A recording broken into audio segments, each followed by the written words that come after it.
চুবুৰীয়া দেশ ভূটানলৈ মুখ্যমন্ত্ৰী।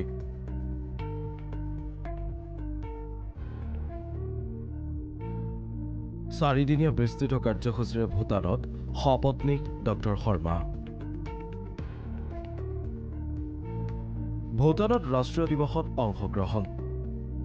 চুবুৰীয়া দেশৰ সৈতে বন্ধুত্বপূৰ্ণ আৰু সমিলমিলৰ বাতাবৰণ সৃষ্টিৰ বাবে শেহতীয়াকৈ 4 দিনৰ বাবে ভূটানলৈ ৰাওনা হ'ল মুখ্যমন্ত্ৰী ডক্টৰ হিমন্ত বিশ্ব শৰ্মা।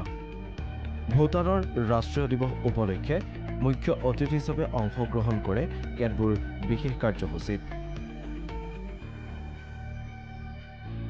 এই সময়ছোৱাতে ৰাষ্ট্ৰখনৰ প্ৰধানমন্ত্ৰী ডাছো চেংৰি টব্গেৰ সৈতে আলাপ মুখ্যমন্ত্ৰীৰ।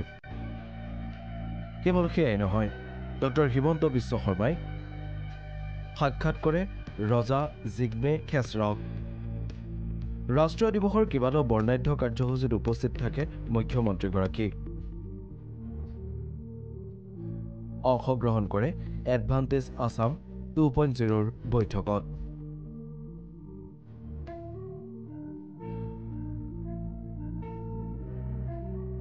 উল্লেখ্য যে ভূটান ভ্ৰমণ কৰা অসমৰ প্ৰথম মুখ্যমন্ত্ৰী হৈছে doctor Himanta Biswa Sarma.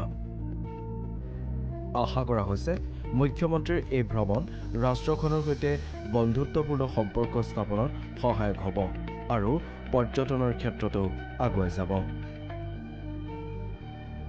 News x প্ৰথম খবৰ।